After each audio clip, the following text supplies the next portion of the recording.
Iglesia Bautista Misionera del Talar le invita a escuchar el siguiente mensaje que edificará su fe.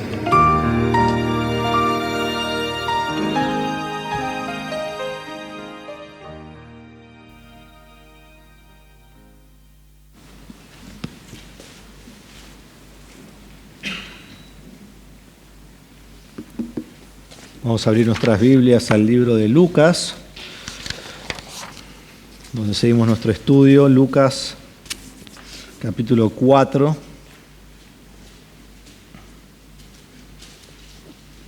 Lucas, capítulo 4. Vamos a estar hoy en versículos 17 al 19. Como vimos la semana pasada, el ministerio de Jesús ha comenzado.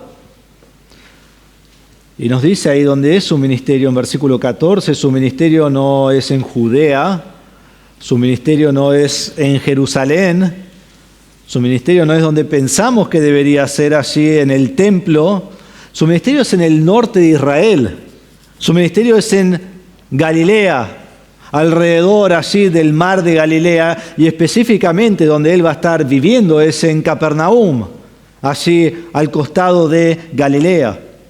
Galilea es un lugar que es sorprendente que Jesús esté ministrando allí, porque es un lugar que en el Antiguo Testamento ni se habla de Galilea. Se menciona, pero se menciona al pasar.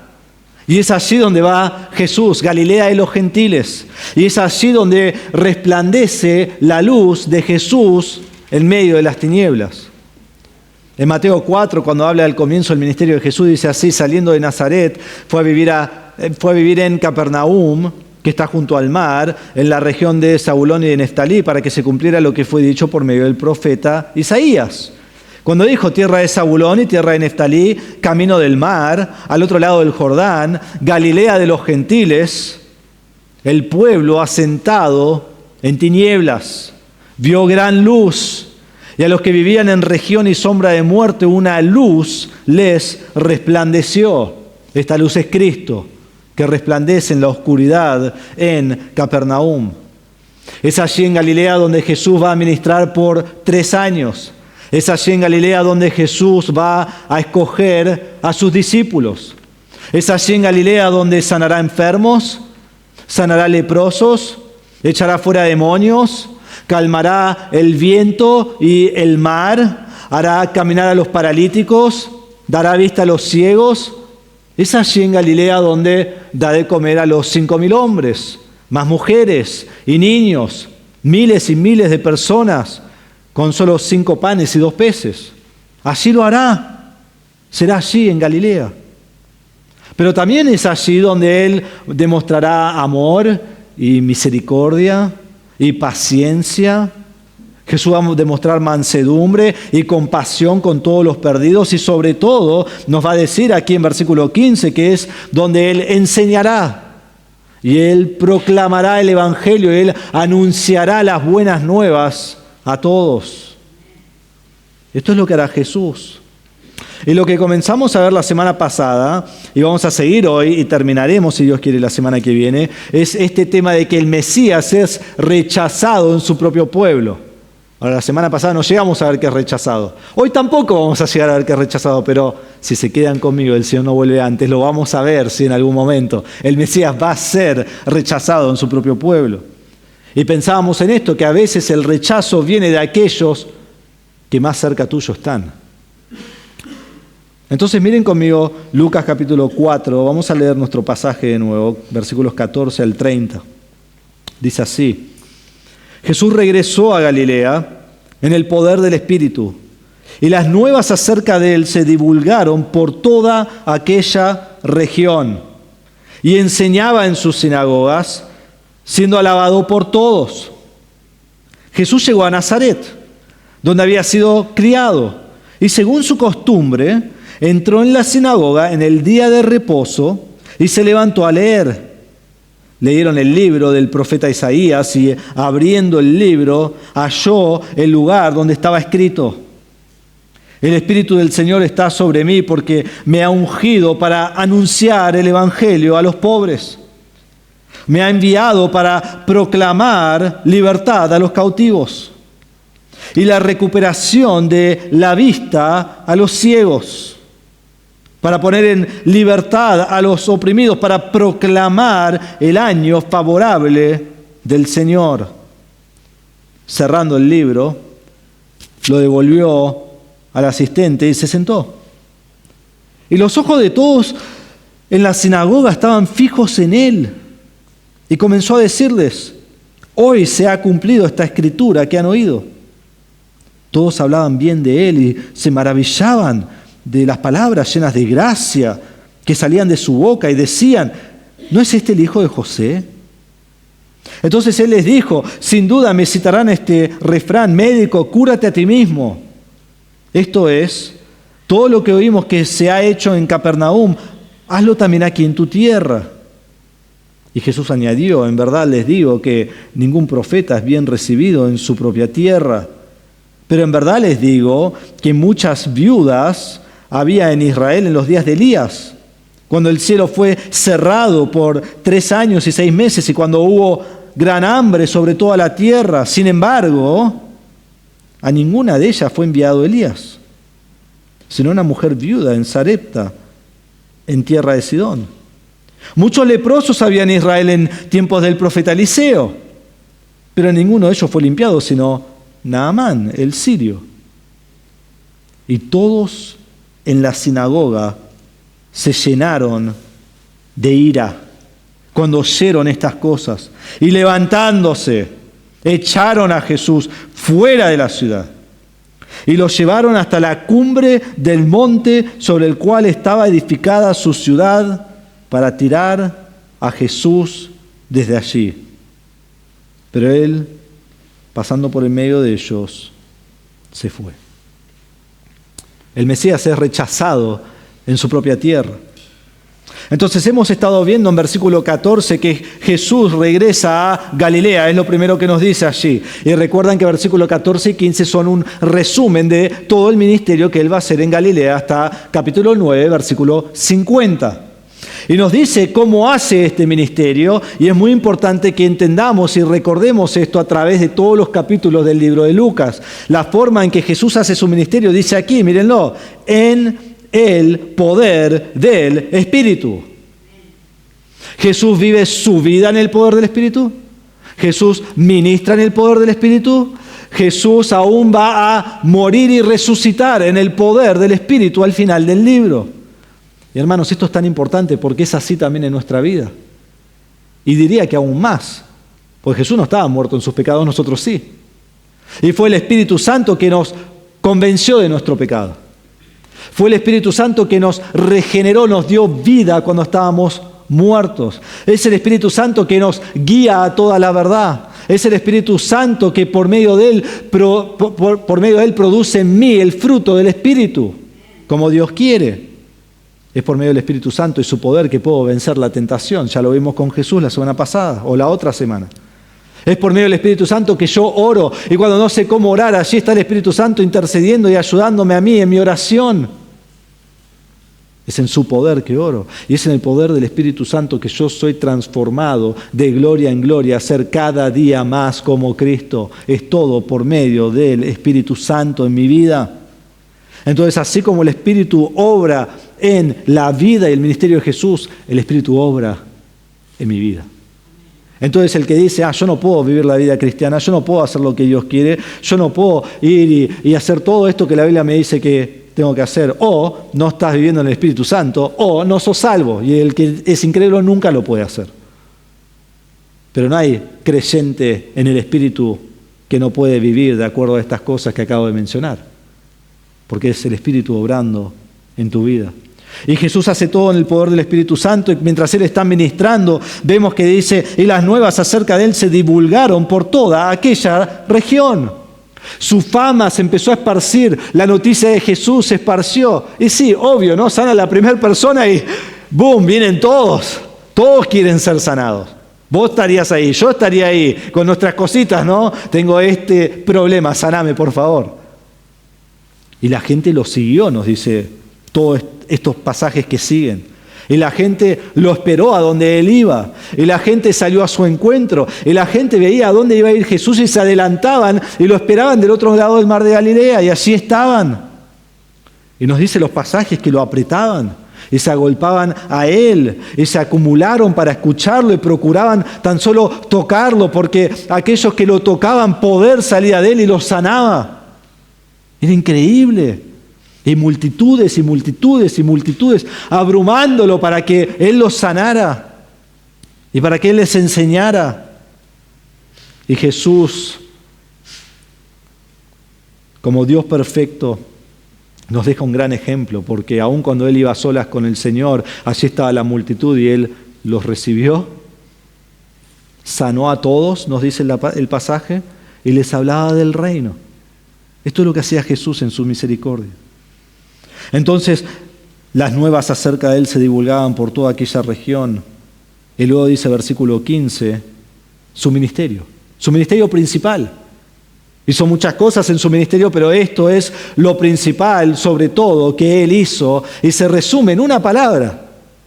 Y me encanta eso, en una palabra. Sobre todo, quiero que entiendan esto, enseñaba. Sobre todo, su ministerio se resume en una palabra, en una acción. Lo que Jesús hacía era enseñar. Él enseñaba. Y da la idea de que enseñaba continuamente. Todo el tiempo Jesús está enseñando. Enseña al que fuera su audiencia, cualquiera, no importa, rico, pobre, religioso, judío, gentil, recaudador de impuestos, leproso, enfermo, al que sea. Si vos te presentabas, Jesús te enseñaba. No hacía excepción de personas, quería que todos escuchen el Evangelio. No solo enseñaba ante cualquier audiencia, enseñaba en cualquier lugar. Enseña sobre un monte. Tenemos lo que llamamos el sermón del monte, porque está enseñando desde un monte. Porque es lo único que tiene que ver el sermón del monte con el monte. ¿Sí? Pues, 3 capítulos, Mateo 5 al 7, no tiene nada que ver con un monte, pero así lo llamamos. Allí enseñaba, en el monte. Enseñó en una barca, nos dice Lucas capítulo 5. Enseñaba en las sinagogas, nos dice aquí, en versículo 15. Enseñaba en el templo, lo vamos a ver más adelante, cuando llega a Jerusalén. Sea donde sea que Jesús estaba enseñando. Todo el tiempo, en donde fuera. ¿Y qué enseñaba? Él estaba enseñando acerca del reino de Dios, anunciando el reino de Dios, el Evangelio. Cuando Marcos comienza a relatar su ministerio, dice, después de que Juan había sido encarcelado, Jesús vino a Galilea predicando el Evangelio de Dios. El tiempo se ha cumplido, decía, y el reino de Dios se ha acercado. Arrepiéntanse y crean en el Evangelio. Esta fue la enseñanza de Jesús. Y su enseñanza fue muy bien recibida, aunque sea al principio. ¿Qué decía acá? Enseñaba en su sinagoga siendo odiado por todos, apedreado por todos, maldecido por todos. No, ¿qué dice? Alabado por todos. Todos lo alababan, todos lo glorificaban, todos lo querían. En capítulo 5, versículo 26, miren lo que dice. Después de que hizo todo un montón de milagros y sanidades, dice, el asombro se apoderó de todos y glorificaban a Dios. Y se llenaron de temor diciendo, hoy hemos visto cosas extraordinarias. Sí, imagínate que viene alguien acá y nos sana a todos nuestras debilidades y enfermedades. Quedaríamos asombrados, pues no conocemos a nadie que pueda hacer eso. Y Jesús lo hizo y se quedaron maravillados y lo glorificaban y lo alababan. Esto es exactamente lo que está ocurriendo. Y aquí nos da este resumen de todo este ministerio. Es un ministerio de enseñanza y todos lo alaban. Entonces así comienza la segunda sección del libro de Lucas, con versículos 14 y 15. Y como dije la semana pasada, lo que ocurre en versículo 16 de Nazaret no es lo que ocurre al principio del ministerio de Jesús. Lucas lo pone aquí, pero no ocurre primero aquí. Jesús está yendo por todas las aldeas, todas las ciudades, todo alrededor del mar de Galilea. Y Él está enseñando y aún apartándose un poquito del mar de Galilea y yendo a otras ciudades y enseñando. Y después viene a Nazaret. ¿Pero por qué Lucas lo pone aquí? Bueno, porque esto es un adelanto a lo que será todo el ministerio de Jesús. ¿Qué pasará en el ministerio de Jesús? La gente lo seguirá por todos lados. La gente se maravillará, la gente lo alabará, la gente lo glorificará y luego la gente gritará por su muerte. Y todo eso lo vemos acá en Nazaret. Jesús dice cuál es su ministerio, ellos se maravillan y luego, unos minutos después, ellos lo quieren matar.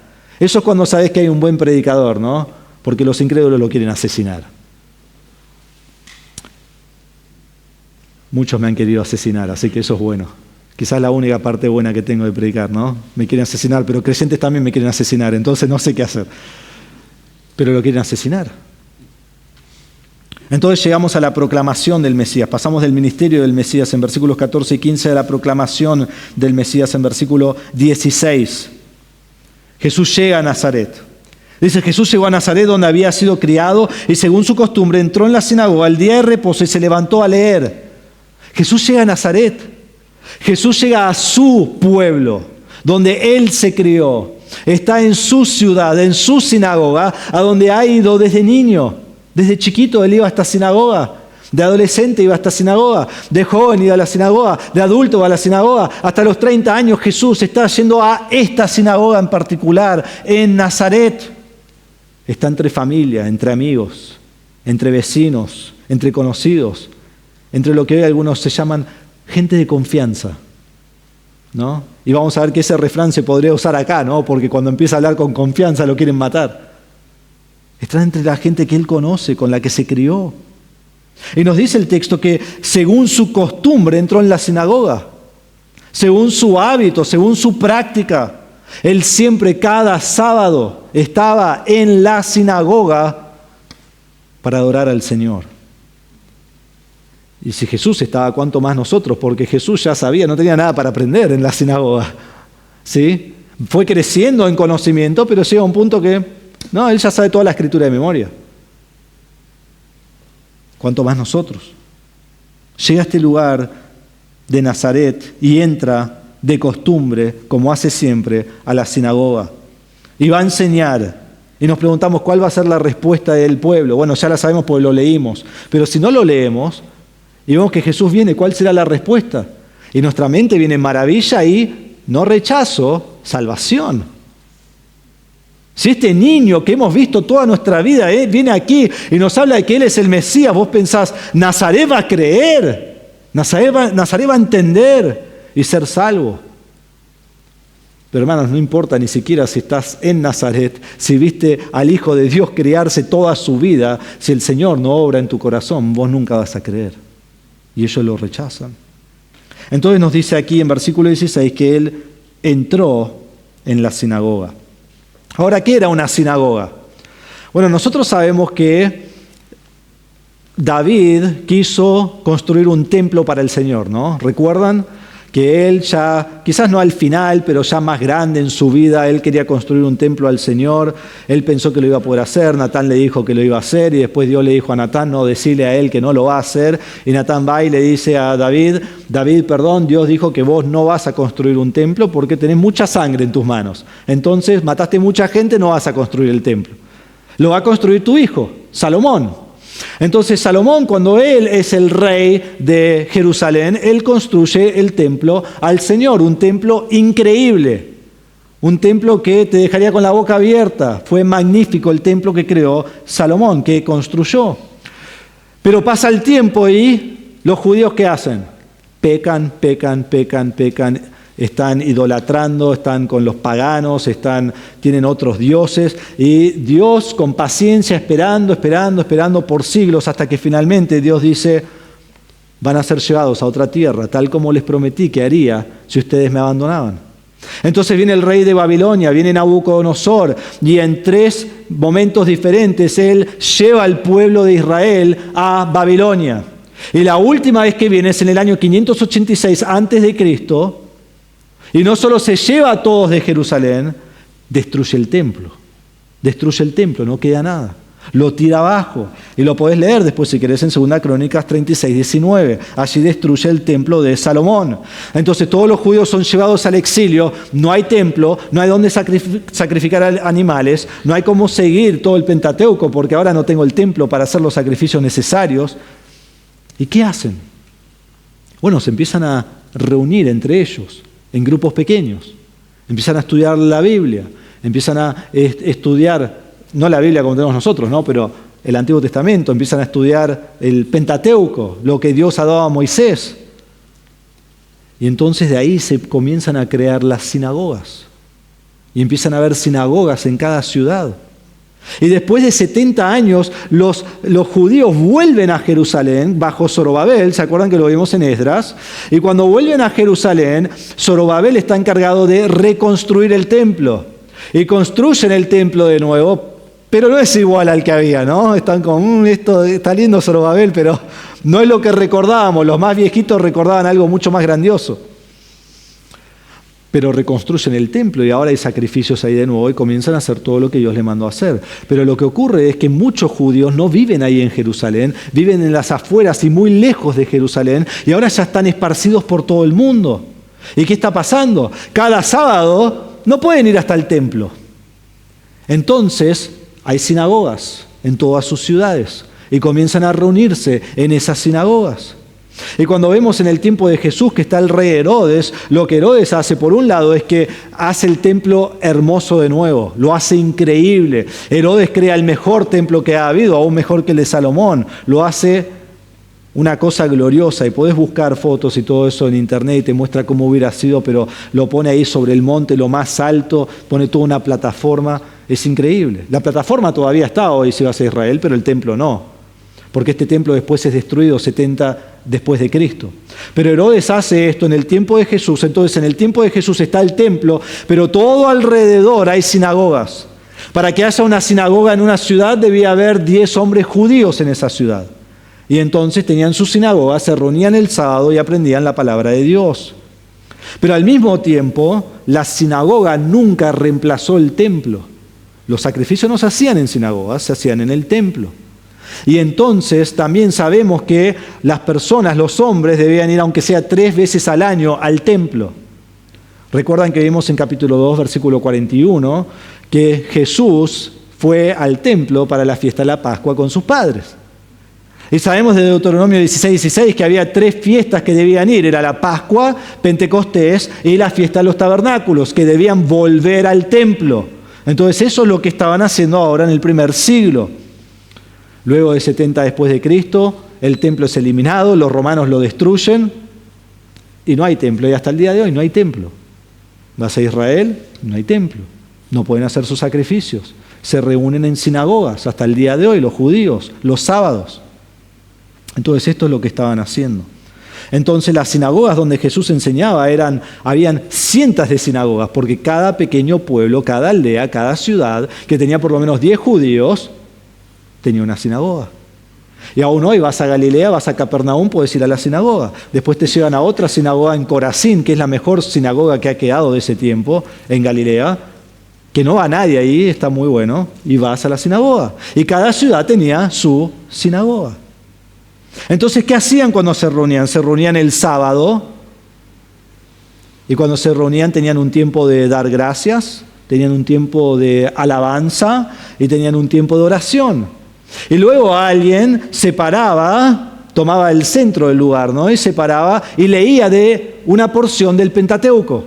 La leía en hebreo y luego la traducía al arameo. Y luego se sentaba y luego otra persona leía de los profetas, de alguno de los profetas. No siempre era el mismo. Entonces se paraba, leía la palabra de Dios, leía en hebreo y luego traducía al arameo y se sentaba. Y luego de sentarse había una exposición de las escrituras. Y la persona que enseñaba sentado. Muy diferente a hoy, ¿no? Donde enseña parado. En ese momento enseñaba sentado.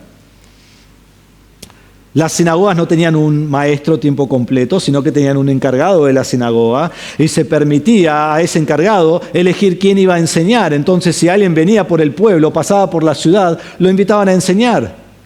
Que pensamos, es una locura, ¿no? Nosotros no haríamos eso nunca. Pero, por ejemplo, en Hechos capítulo 13, versículos 14 y 15, en la región de Galacia, cuando Pablo y Bernabé están viajando, dice así: ellos saliendo de Perge llegaron a Antioquía de Pisidia, y en el día de reposo entraron a la sinagoga y se sentaron. Después de la lectura de la ley y después de la lectura de los profetas, los oficiales de la sinagoga les mandaron a decir: hermanos, si tienen alguna palabra de exhortación para el pueblo, hablen. Entonces así entra Pablo a la sinagoga y dice: ¿vos querés hablar? Habla. Y si ves ese pasaje por los próximos 20 versículos, Pablo presenta el Evangelio. Y así Pablo tuvo acceso a todas las ciudades a predicar. Y así Jesús tiene acceso a todas las ciudades a predicar porque entras y te invitan. Y aquí, en esta ocasión, Jesús viene a Nazaret, donde se crió. ¿Y había algún maestro que invitarían sobre Jesús? Creo que no. Y Jesús viene allí y lo invitan a enseñar en la sinagoga.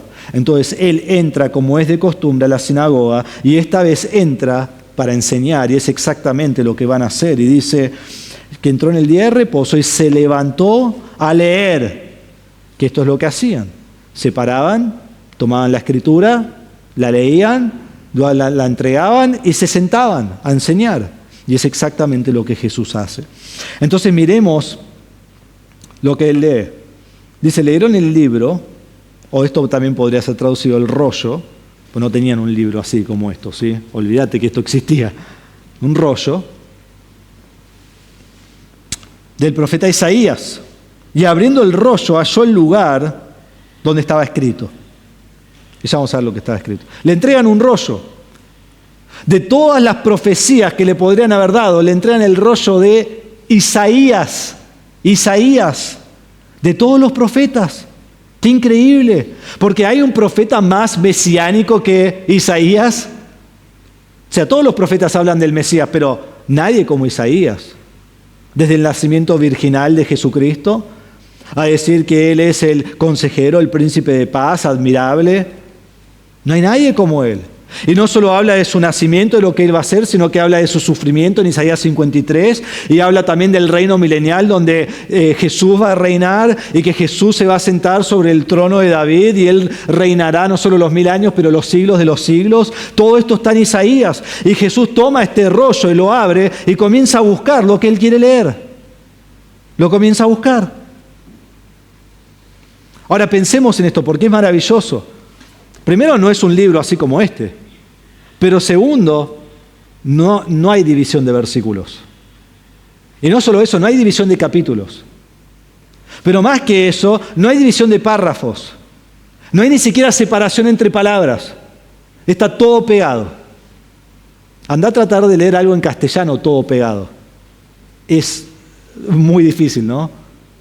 Jesús agarra el rollo y busca exactamente lo que quiere leer en lo que nosotros conocemos como 66 capítulos de Isaías, larguísimo, y Él sin capítulos, sin versículos, sin separación entre palabras, busca exactamente y encuentra la cita que Él quiere leer. Si alguien conocía la Escritura, era Jesús.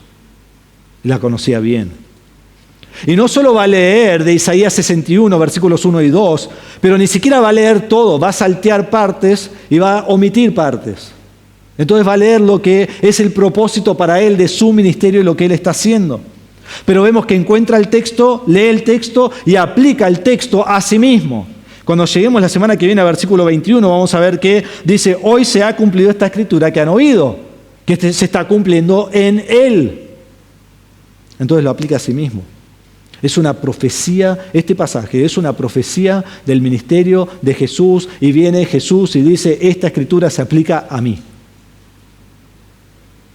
Entonces de pie comienza a leer el texto del libro que le dieron y dice así, el Espíritu del Señor está sobre mí porque me ha ungido para anunciar el Evangelio a los pobres. Me ha enviado para proclamar libertad a los cautivos y para proclamar la recuperación de la vista a los ciegos y para poner en libertad a los oprimidos, para proclamar el año favorable del Señor. Este texto profetiza exactamente lo que ha ocurrido con Jesús, lo que está ocurriendo con Jesús y lo que ocurrirá con Jesús en todo su ministerio. Entonces Nazaret no solo nos da un pantallazo aquí de lo que será todo su ministerio, pero aquí tenemos lo que es su predicación cuando va de ciudad y aldea en aldea. Vemos cuál es su predicación y su predicación es acerca de que Él es el Mesías, el prometido, que viene a hacer esta obra. Y comienza y dice, el Espíritu del Señor está sobre mí. Ya vimos esto, ¿no? Capítulo 3, versículo 22. y el Espíritu Santo descendió sobre él en forma corporal. El Espíritu está sobre él. Esto ocurrió, ya ha descendido sobre él. Y ha descendido para que él haga su ministerio en el poder del Espíritu Santo. Y no solo está sobre él, pero miren lo que dice, porque me ha ungido. El Espíritu lo ha designado para un ministerio en particular. Lo ha bendecido para esto, lo ha nombrado para esta labor. Fue asignado por Dios para que él haga lo que va a hacer. ¿Y cuál es su tarea? Sanar, curar enfermedades físicas, suplir los deseos terrenales de las personas. ¿Hace eso? Sí hace eso, lo vamos a ver en estas semanas. Lo hace. Y lo hace porque es bueno y amoroso. Y lo hace porque es misericordioso. Y lo hace sobre todas las cosas porque sus milagros y sus sanidades autentifican su mensaje.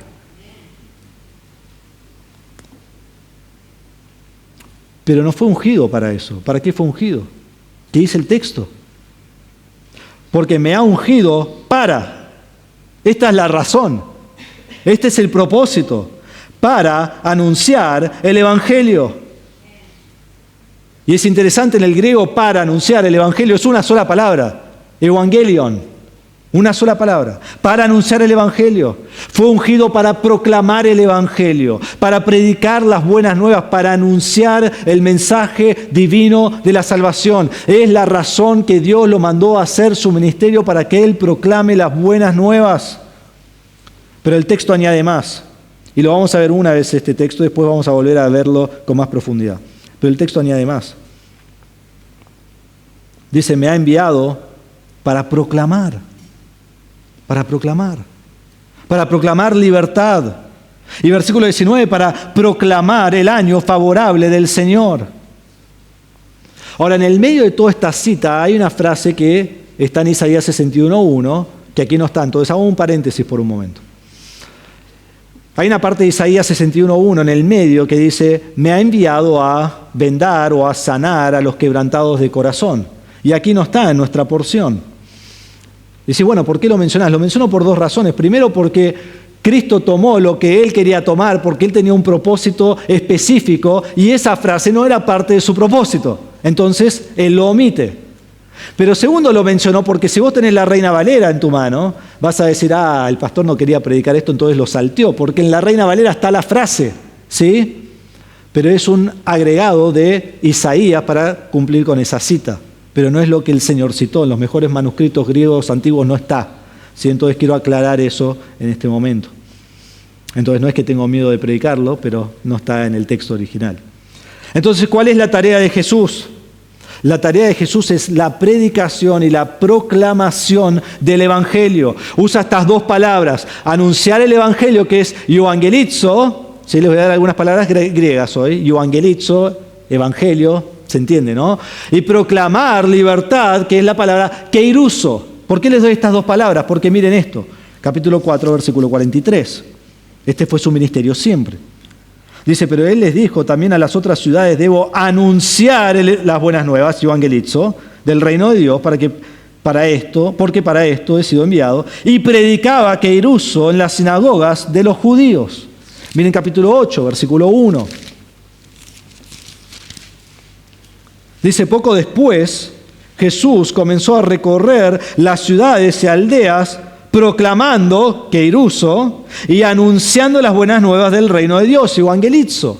Este fue el ministerio de Jesús, proclamar y anunciar las buenas nuevas acerca de sí mismo. Cristo ha sido enviado con un propósito, ha sido ungido con este propósito, ha sido colocado en la tierra con un propósito ministerial único de proclamar las buenas nuevas de sí mismo. Y es lo que Él hace. Y no es solo lo que Él hacía, es lo que Él llama a otros a hacer. Miren Lucas capítulo 3, versículo 3. Esto es exactamente lo que hacía Juan, que ya lo vimos.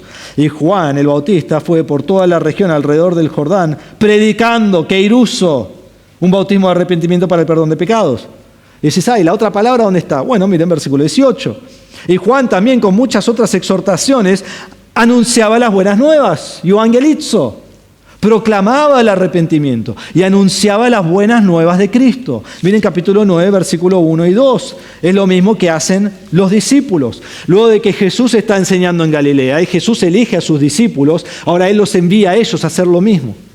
Dice, reuniendo Jesús a los 12 discípulos, les dio poder y autoridad sobre todos los demonios y para sanar enfermedades, los envió a proclamar el reino de Dios, queiruso.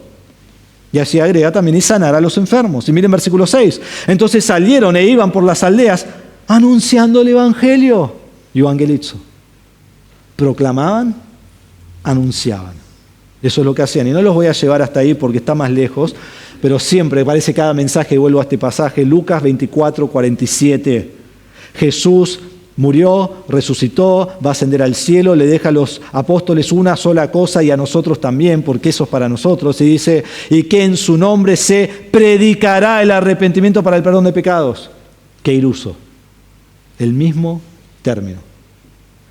Entonces Jesús viene enseñando la palabra, anunciando el evangelio, proclamando libertad, y eso es lo mismo que hacen los discípulos, lo mismo que hace Juan y lo mismo que tenemos que hacer nosotros.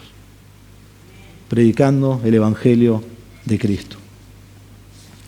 Entonces miramos nuevamente estos versículos en el 18 y 19 y quiero que veamos 4 metáforas que Lucas está describiendo. MacArthur dice así, me encanta, dice, el texto describe 4 metáforas de la condición desesperada de pecadores en necesidad, que Dios busca rescatar del infierno. ¿Notaron eso? La persona está en necesidad, la persona está desesperada, la persona no puede hacer nada por sí mismo, quizá la persona ni siquiera sabe que está en desesperación. Y dice que Dios busca rescatar del infierno. Dios lo busca. El hombre no busca a Dios. El hombre no puede encontrar a Dios, el hombre no puede hallar a Dios. Dios lo busca en su desesperación y lo rescata de su desesperación. Y eso es a lo que apuntan estas 4 metáforas, y las 4 hablan de una sola cosa, ¿sí? Entonces no intente buscar 4 cosas diferentes, es un solo principio que Jesús está mostrando. Entonces miremoslo. Primero me ha ungido para anunciar el evangelio a los pobres. El pobre es el que no tiene los recursos necesarios para vivir. Está en carencia extrema. No es que tiene poco, no tiene nada. No tiene nada. Es como un mendigo que lo único que puede hacer es rogar y pedirle a alguien que le dé algo. Tiene absolutamente cero. Hay distintas palabras para pobre en el griego y hay otra palabra que habla, por ejemplo, de la viuda que era muy pobre y dio lo que tenía y lo dio en la ofrenda. Pero eso es otra palabra, ella tenía poco. Esta palabra de pobre es nada, cero. Nada en absoluto. Se usa de Lázaro. ¿Recuerdan la historia de Lázaro que vamos a ver en capítulo 16? Que dice así, capítulo 16, versículo 20, y un pobre llamado Lázaro, que se tiraba en el suelo, a su puerta, esto es a la puerta del rico, cubierto de llagas, ansiaba saciarse de las migajas que caían de la mesa del rico. O sea, no tenía nada. Y dice, además, hasta los perros venían y le lamían las llagas. Ahora, el perro del primer siglo, no era el perro de hoy, ¿sí? Entonces, es alguien que no tiene nada. Alguien que ni siquiera puede alzar su cabeza por la vergüenza que tiene de no tener nada. Y Cristo ministró a los pobres. Y tuvo compasión de los pobres. Y vino a salvar a los pobres. Pero hermanos, esto obviamente va más allá de lo que es económico, de lo que es material. Porque el Evangelio no fue exclusivamente para los pobres. Para nada. El Evangelio es para los pobres, pero es también para los ricos. En Lucas capítulo 19 el Evangelio llega a Zaqueo. ¿Y qué nos dice de Zaqueo? Él era el jefe de los recaudadores de impuestos, un hombre rico, dice. Y el final de esa narración dice, la salvación ha llegado a esta casa. Entonces el Evangelio es tanto para pobres como para ricos. Entonces no se refiere aquí a pobre materialmente, sino a pobre espiritualmente, que es lo que toda persona debe ser para ser salvo. Y esto en realidad es peor que la carencia material. Esto es peor que no tener nada de comida, ropa, casa, vehículo, lo que sea. Es peor. Esto es el que no tiene nada. Esto es el que no tiene absolutamente nada, que está en bancarrota espiritual ante Dios y solo pueden rogar por la misericordia de Dios y que Dios los salve. Esto es como lo que dice en Lucas 18:13, como el recaudador de impuestos que está en el templo y está el líder religioso que él ora y él es increíble y él hace todo para el Señor, y a unos pasos está el recaudador de impuestos, no puede levantar su cabeza al Señor por su pobreza espiritual y está golpeando su pecho y dice: ten piedad de mí, pecador. Esa es la persona pobre. Es a estos que Jesús dice en Mateo 5:3, bienaventurados los pobres en espíritu, pues de ellos es el reino de Dios. Es el mismo pasaje que se ve aquí en Lucas capítulo 6, versículo 20. Y dice, volviendo su vista a sus discípulos, les decía: bienaventurados ustedes los pobres, porque de ustedes es el reino de Dios. A estos Cristo viene a proclamar el Evangelio. A estos viene a salvar al pobre en espíritu, al que reconoce que no es nada, al que reconoce que no tiene nada, al que reconoce que no puede ofrecer nada, no hay obras que puedan llevarlo a la salvación, no puede ofrecer nada ante Dios, al que dice ante el Señor: Dios, ten piedad de mí porque soy pecador. No puede ni alzar su cara ante Dios. Y cuando vos reconoces que no podés hacer nada para salvarte, que sos un mendigo en necesidad de la misericordia de Dios, donde estás tan avergonzado que no podés ni descubrir tu cara, ni querés que nadie te vea, y tu rostro está bajo y agachado, y venís a Dios en arrepentimiento y fe, Cristo te salva. Él vino, dice aquí, para anunciar el Evangelio a los pobres. Pero hasta que no llegues a esa condición no puedes ser salvo. Miren capítulo 5, versículo 30, algo muy parecido dice aquí Jesús. Él está comiendo en la casa de Leví, de Mateo, que es un recaudador de impuestos. Y versículo 30 dice: los fariseos y sus escribas se quejaban a los discípulos de Jesús diciendo: ¿por qué comen y beben ustedes con los recaudadores de impuestos y con los pecadores? Jesús les respondió: los sanos no tienen necesidad de médico, sino los que están enfermos. No he venido a llamar a justos, sino a pecadores al arrepentimiento. Ese es el pobre. El que se nota que no es nada, el que se nota que es un pecador, el que se da cuenta que necesita de un Salvador. Y Jesús viene a anunciar el Evangelio a los pobres. Segundo, vemos acá que Él es enviado para proclamar libertad a los cautivos. Él fue enviado, Él fue despachado.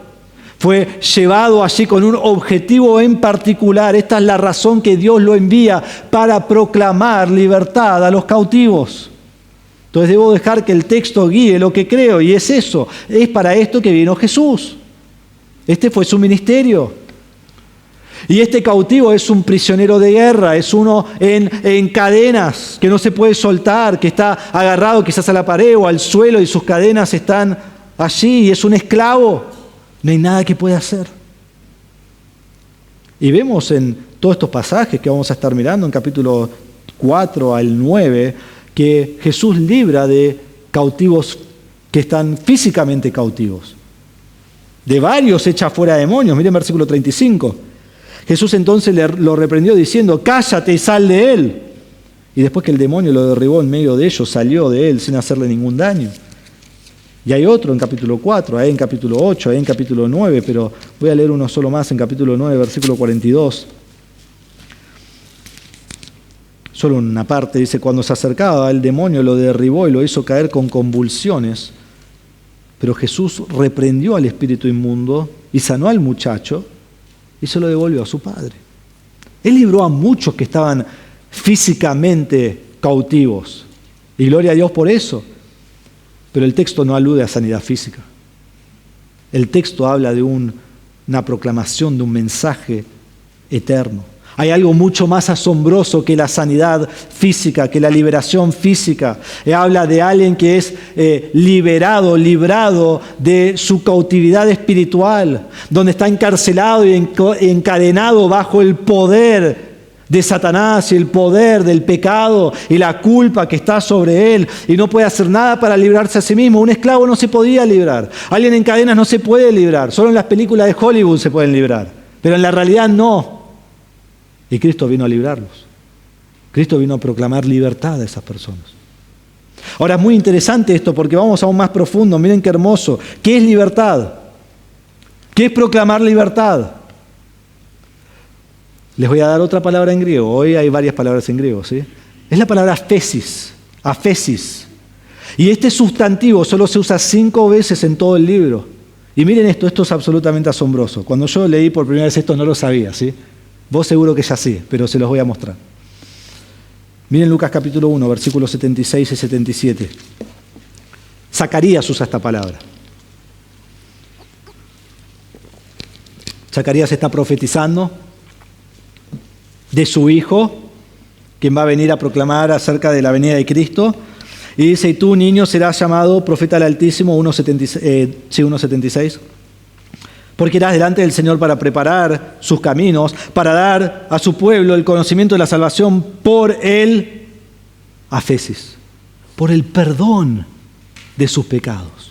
El perdón de sus pecados. Miren Lucas capítulo 3, versículo 3 de Juan el Bautista. Dice, y Juan fue por toda la región alrededor del Jordán predicando un bautismo de arrepentimiento para el perdón de los pecados. Aphesis, el perdón de los pecados. Y otra vez, no lo llevo hasta ahí, pero Lucas 24:47, la misma palabra, la última vez que se usa en el libro, dice Cristo, que en su nombre se predique el arrepentimiento para perdón de pecados. Entonces se usa solo 5 veces y 3 veces dicen perdón de pecados, y los otros 2 usos están aquí en capítulo 4, versículo 18, me ha enviado para proclamar libertad a los cautivos, y al final del 18 para poner en libertad a los oprimidos. Los otros 2 usos están aquí. Jesús vino para proclamar perdón a los cautivos.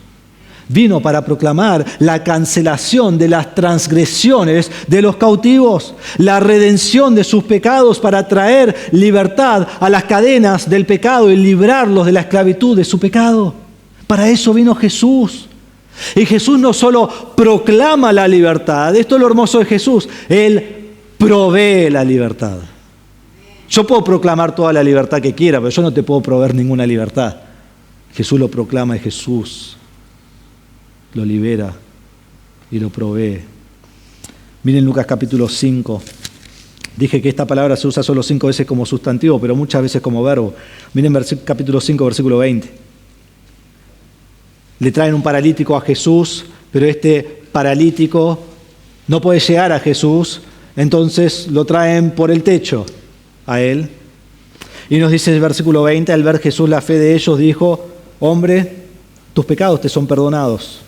Y aquí la palabra no es aphesis, sino aphiemi, que es el verbo de aphesis, pero otra vez la misma palabra, perdonados, tus pecados te son perdonados. Entonces los escribas y fariseos comenzaron a razonar diciendo, ¿quién es este que habla blasfemias? ¿Quién puede, otra vez la misma palabra, perdonar pecados, sino solo Dios? Los religiosos entendían muy bien esto. ¿Quién es el que puede perdonar pecados? Solo Dios. Y acá Jesús va a mostrar que Él es Dios. Conociendo Jesús sus pensamientos, les respondió, ¿por qué razonan en sus corazones? ¿Qué es más fácil decir? ¿Tus pecados te son perdonados? Otra vez la palabra fiemi. O decir, levántate y anda. Bueno, pensémoslo por un momento. ¿Qué es más fácil decir? Tus pecados te son perdonados. Nadie lo puede comprobar. Y Jesús dice, pues para que sepan que el Hijo del Hombre tiene autoridad en la tierra para, de nuevo fiemi, perdonar pecados, dijo al paralítico, a ti te digo, levántate, toma tu camilla y vete a tu casa. Para que vos sepas que yo soy Dios, para que vos sepas que yo tengo el poder de perdonar pecados, levántate y anda. Es la demostración de que Jesús es Dios. Y esto es como un pantallazo de lo que hace Jesús con sus milagros. Lo hace para mostrar que el evangelio que predica es verdadero. ¿Cómo sabés que Él es Dios? Porque mirá, le hizo caminar al paralítico. ¿Cómo sabés que Él perdona pecados? Mirá lo que hizo con el paralítico. Pero Jesús no solo proclama la libertad a los cautivos, Él provee, Él perdona, Él dice, tus pecados te son perdonados, vos sos librado, no te cancelo tu deuda, andá. Eso es lo que hace Jesús. Pero el acto supremo de Jesús, de su proclamación de libertad, se ve en la cruz. Se ve en la cruz, porque se usa esa palabra de nuevo así en la cruz. Clavaron a Jesús, echaron suertes ante Jesús, se están burlando de Jesús, insultaban a Jesús, le decían, bajate de la cruz y nosotros vamos a creer que vos sos el Hijo de Dios. Y Jesús lo podría haber eliminado así, sin ni siquiera bajar de la cruz. Los podría haber eliminado. Pero mientras Jesús está muriendo en la cruz y todos están haciendo toda esta cosa delante de Él, Él responde en Lucas 23:34, Padre, perdónalos, afíemi, perdónalos, porque no saben lo que hacen. Padre, cancela sus transgresiones, cancela sus deudas, líbralos de sus cuentas, de sus delitos, de sus transgresiones, perdonalos todo lo que están haciendo. Y no solo ellos, sino perdoná a toda la humanidad porque muero por todos. Cancelá sus deudas, cancelá sus transgresiones.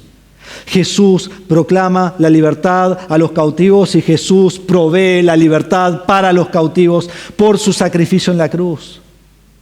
En Colosenses capítulo 2, versículo 13 dice, cuando ustedes estaban muertos en sus delitos y en la incircuncisión de su carne, Dios le dio vida juntamente con Cristo, habiendo perdonado todos los delitos, habiendo cancelado el documento de deuda que consistía en decretos contra nosotros y que nos era adverso, y lo ha quitado del medio, clavándolo en la cruz. Y habiendo despojado a los poderes y autoridades, hizo de ellos un espectáculo público, triunfando sobre ellos en la cruz.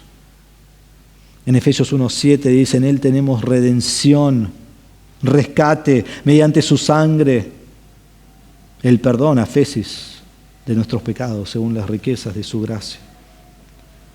El Evangelio es la noticia excelente que Cristo te libra del cautiverio bajo el pecado y el cautiverio bajo el poder de Satanás, perdonando tu pecado cuando venís a Él en arrepentimiento y fe en su nombre. Qué hermoso. Cristo viene a proclamar libertad. Cristo viene a proveer libertad. Tercero, y la recuperación de la vista a los ciegos. Podemos decir a proclamar la recuperación de la vista a los ciegos. Jesús da vista a muchos ciegos. Lo vamos a ver en nuestro libro. En Lucas 18 va a dar vista a unos ciegos que están allí en la calle.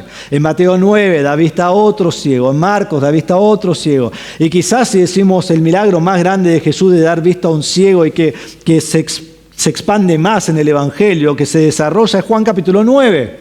Está el hombre que es ciego de nacimiento y le da vista, y los líderes religiosos están enojados, y vos más y más lees ese pasaje, se va como haciendo un área gris de vista ciega física a vista al ciego físico a vista espiritual. Y es exactamente lo que Jesús hace. Más que dar vista al ciego, porque alguien con vista igual se va al infierno, Él viene a traer vista al ciego espiritualmente. En 2 Corintios 4:4 nos dice que somos ciegos espirituales. Dice, el Dios de este mundo ha cegado el entendimiento de los incrédulos para que no vean el resplandor del Evangelio de la gloria de Cristo, que es la imagen de Dios. Y Jesús mismo dijo que el hombre necesita ver. En este Juan 9, dice Juan 9:39, Jesús dijo, yo vine a este mundo para juicio, para que los que no ven, vean. Y después dice, para que los que ven se vuelvan ciegos. ¿Está hablando físicamente? No, está hablando del que cree que ve y sabe todo, los líderes religiosos, y sean cegados. Para esto vino Cristo. Cristo es la luz que trae vista al que está en tinieblas, al que está entenebrecido, al que está ciego. ¿Y no es Dios que te ha dado vista a vos? ¿No es Dios que te dio vista a vos? ¿Estabas ciego? ¿No podías entender? Quizás pensabas, estos religiosos van y te lavan el cerebro, ni loco voy ahí. Tenías el entendimiento cegado, entenebrecido, quizás en contra del Evangelio, totalmente odiando a Dios con tus palabras y tus acciones. Y en un momento, cuando Dios lo determinó, tus ojos fueron abiertos. El velo fue quitado. Y pudiste ver la luz del Evangelio. Eso es lo que hace Dios. Eso es lo que Cristo viene a proclamar. Y gloria a Dios que Cristo vino a dar vista a los ciegos. Y ahora que hemos visto, debemos salir a proclamar tal como Jesús lo hizo. Porque hay otros que no comprenden. Hay otros que están entenebrecidos. Hay otros que no ven tal como nosotros. Pero recordá que cuando salís a proclamar el Evangelio, solo Dios le puede dar vista. Porque vos vas a decir, ¿por qué no entiendes? Es tan simple el Evangelio. Pero hasta que Dios no obra en sus vidas, no pueden ver. Y entonces por eso alguien dice, yo predico el Evangelio, me pongo mal porque predico, nadie cree, como si dependiera de vos que crean. No, vos tenés que proclamar el Evangelio y orar a Dios porque depende de Dios que crean. Cristo viene a recuperar la vista de los ciegos, cuarto, para poner en libertad a los oprimidos. Usa esta palabra libertad de nuevo. Esto es perdón, esto es cancelación de deudas, de cuentas. A todo aquel que está oprimido, a todo aquel que está quebrado, tiene la idea de la palabra, fracturado, temblando, destrozado. La persona que está en gran dolor por las circunstancias que lo asedian. Y Jesús vino a librar a los que estaban físicamente en opresión. Y vos decís, ojalá viniera hoy porque tengo opresión física de acá a la China. Vino a librarlos. Al leproso, el leproso fue sanado, lo vamos a ver en capítulo 5. El paralítico pudo caminar. El que tenía la mano seca, Dios la restauró. La mujer que tenía flujo de sangre fue sanada. Todas estas personas estaban en gran aflicción, en gran opresión, que realmente afectaba el día a día de sus vidas. Que yo me enferme y tenga una tos o fiebre me afecta unos días, pero después vuelvo a la normalidad. Pero el paralítico le afecta toda su vida. El ciego le afecta toda su vida. El leproso, ni conocemos un leproso, ni sabemos cómo le afecta, pero es peor que todos los demás.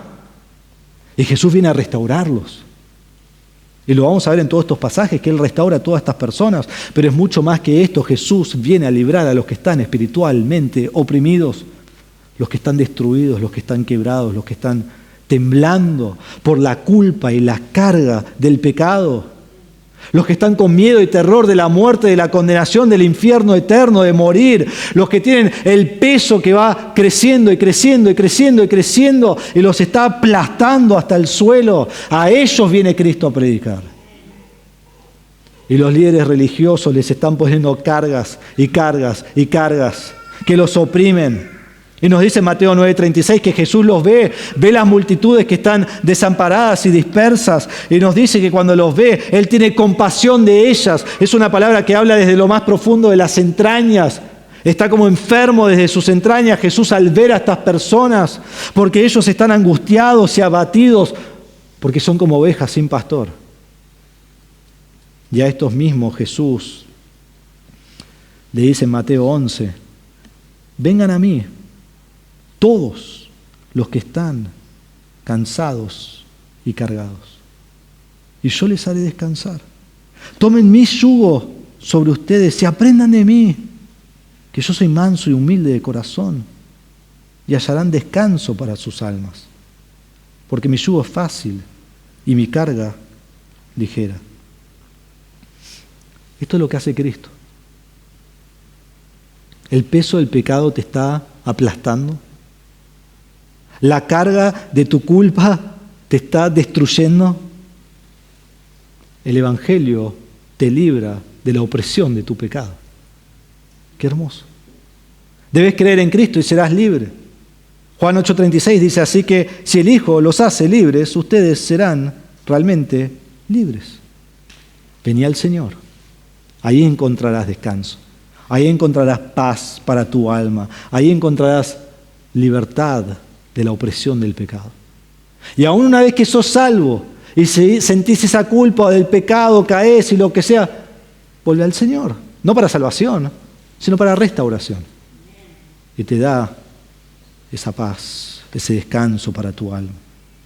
Entonces las 4 metáforas hablan de lo mismo. El hombre está cautivo en su pecado, desesperadamente como un pobre mendigando que no puede ni alzar su cabeza ante Dios.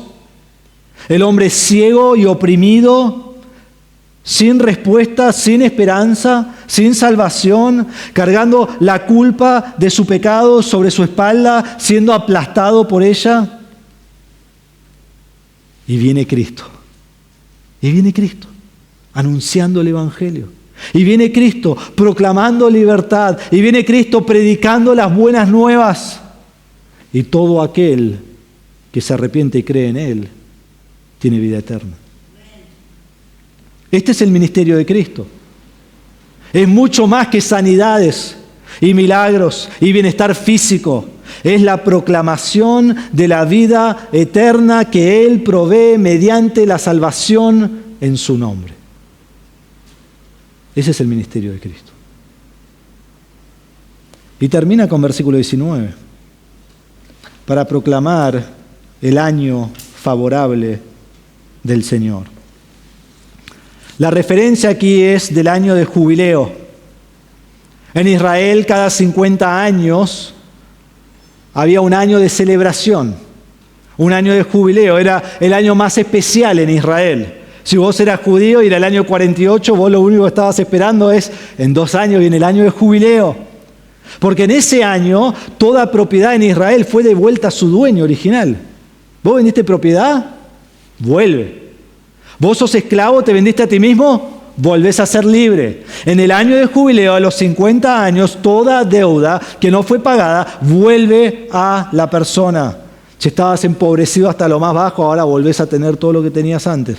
Imagínate que lo más probable es que solo vivís este año una vez, a menos que eras muy chiquito cuando ocurrió, ¿no? Es el año más increíble de toda tu vida. Siempre lo has estado esperando. Es el año favorable del Señor. Este año yo vuelvo a ser quien tengo que ser. Es el año que el Señor restaura todas las cosas.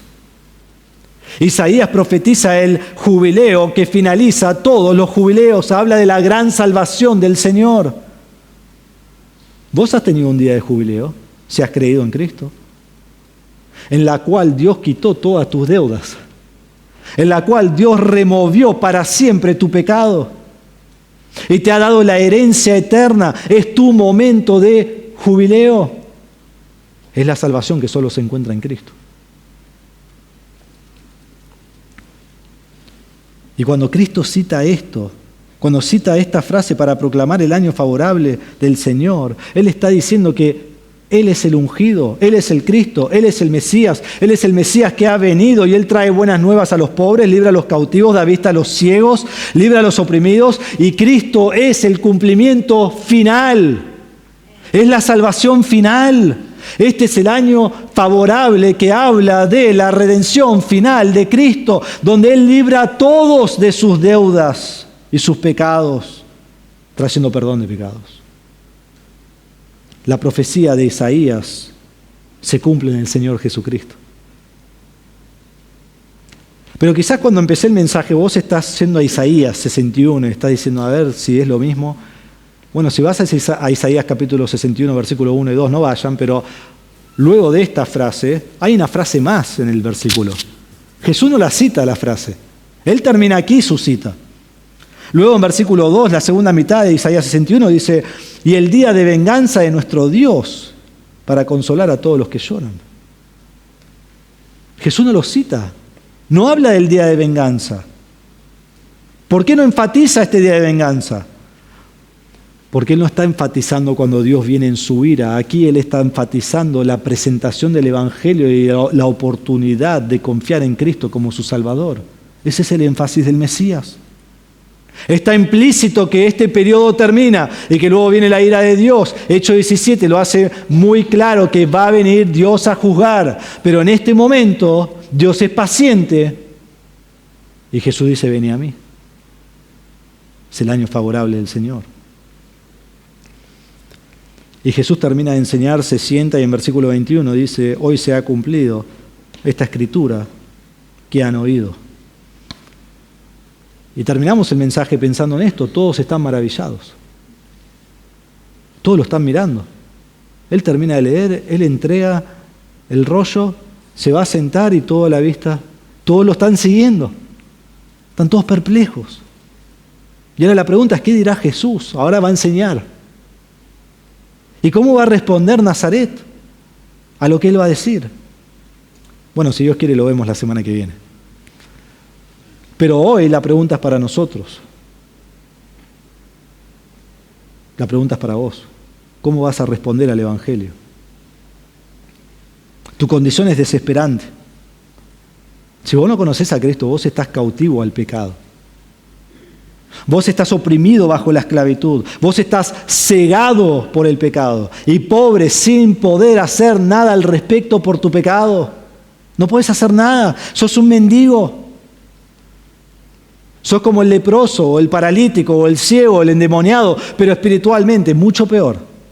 Tu condenación es mucho más grande. Tu condenación es eterna y estás en camino a la condenación eterna. Por eso estas son las mejores noticias que podés escuchar en tu vida. No en esta mañana, no en esta semana, no en este año de tu vida, en toda tu vida. Estas son las mejores noticias, que en tu condición de desesperación como pecador, en necesidad de un Salvador, allí está Cristo. Y Él dice, yo soy el Salvador del mundo. Yo soy la luz que viene a darte la salvación. Y está anunciando el Evangelio, está proclamando libertad, está proclamando perdón de pecados, y luego Él está siendo el mismo Salvador que Él viene a proclamar. ¿Cómo recibís esta libertad? ¿Cómo recibís este perdón? ¿Cómo recibís esta cancelación de deudas y el perdón de pecados? Debes arrepentirte de tus pecados y rogar al Señor que te perdone tus pecados y poner tu fe en Cristo para salvación. Solo por medio de lo que Cristo ha hecho en la cruz, muriendo por tus pecados, al tercer día resucitando, podés tener vida eterna. Y entonces podés ver. Y vas a decir, no puedo creer que nunca lo entendí antes. Sí, yo sí. No puedo creer cómo lo podés entender ahora. Es solo por la gracia y misericordia de Dios. Cristo fue enviado a este mundo a morir en la cruz por ti y luego resucitar. Y así va a culminar el libro. Y todo aquel que cree en Él tiene vida eterna. Hoy es el día favorable del Señor. Si no has creído en Cristo, debes creer en Él hoy. Pero quizás nos hacemos la pregunta, ¿cómo voy a responder al Evangelio? Yo ya he respondido al Evangelio. Bueno, entonces tenés más responsabilidad todavía. Si conoces a Cristo, nunca olvides lo que ha hecho por ti. Porque la realidad, hermanos, es que vivimos nuestra vida de lunes a sábado como si olvidamos lo que Cristo ha hecho por nosotros. Lo que Cristo hizo por mí va infinitamente más allá de mi bienestar físico. Pero en todas mis oraciones en la semana yo oro por mi salud física. Te ha librado de algo mucho más grande. De la esclavitud del pecado. Te ha dado vida nueva cuando estabas muerto. No es algo del momento físico. Te ha librado de algo de toda la eternidad, de la condenación eterna. Es mucho más grande. Y si el Señor lo permite, cada uno vivimos a ser viejitos, bien viejitos, muy viejitos, todos nos vamos a enfermar y vamos a morir de algo físico, porque es así. Pero el Señor nos ha sanado de algo mucho más grande. Y si el Señor me ha salvado de la condenación eterna, entonces la pregunta es, ¿cómo puedo vivir yo para mí mismo? La respuesta es no puedo. Tu vida debe ser para Dios y solo para Dios. ¿Y lo demás? ¿Qué importa lo demás? Busca el reino de Dios, Él se va a ocupar de todo lo demás. Entonces, cuando vemos este pasaje, que su ministerio sea tu ministerio. Ya vimos la semana pasada que Jesús enseñaba todo el tiempo. ¿Vos cuándo haces tu ministerio? ¿5 minutos por semana? Que su ministerio sea tu ministerio. Y que nunca te canse de hacer la obra del Señor. No, yo ya ministré por el Señor. Bueno, ¿qué importa? ¿Seguí haciéndolo? ¿Estás muerto? No, estoy vivo. Bueno, hacelo. Y nunca dejes de predicar y anunciar el Evangelio. Ah, no, pero predico y nadie es salvo. Bueno, seguí predicando. Y confía en que Dios los salve. Porque, hermanos, hay pobres, hay cautivos, hay oprimidos, hay ciegos a todo nuestro alrededor. Por todos lados. Y necesitan que el Señor los libre de su aflicción. Y Dios nos llamó a nosotros a predicarles. Y lo hermoso es que, a diferencia de Jesús, que Él mismo los libra, nosotros no los libramos de nada. Dios los puede librar. Entonces, este es el ministerio de Cristo. Este es nuestro ministerio. Cristo fue enviado para anunciar el Evangelio. Vos has sido salvado para predicar el Evangelio. Cristo dio su vida por el Evangelio. Acá lo quieren matar y todo el libro lo quieren matar y al final lo matan. ¿Vos estás dispuesto a dar tu vida por el Evangelio? Que te maten por el Evangelio. Y finalmente quiero que pensemos en esto. Qué gran amor el de Cristo por nosotros.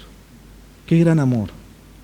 Anunciando las buenas nuevas a los más despreciables, a la humanidad que es horrible, para traernos salvación.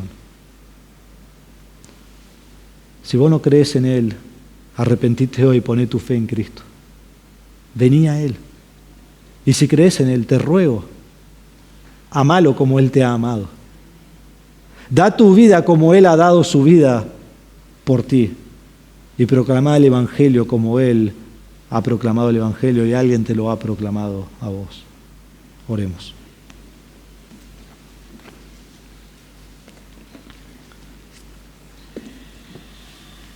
Padre nuestro, rogamos por este mensaje en esta mañana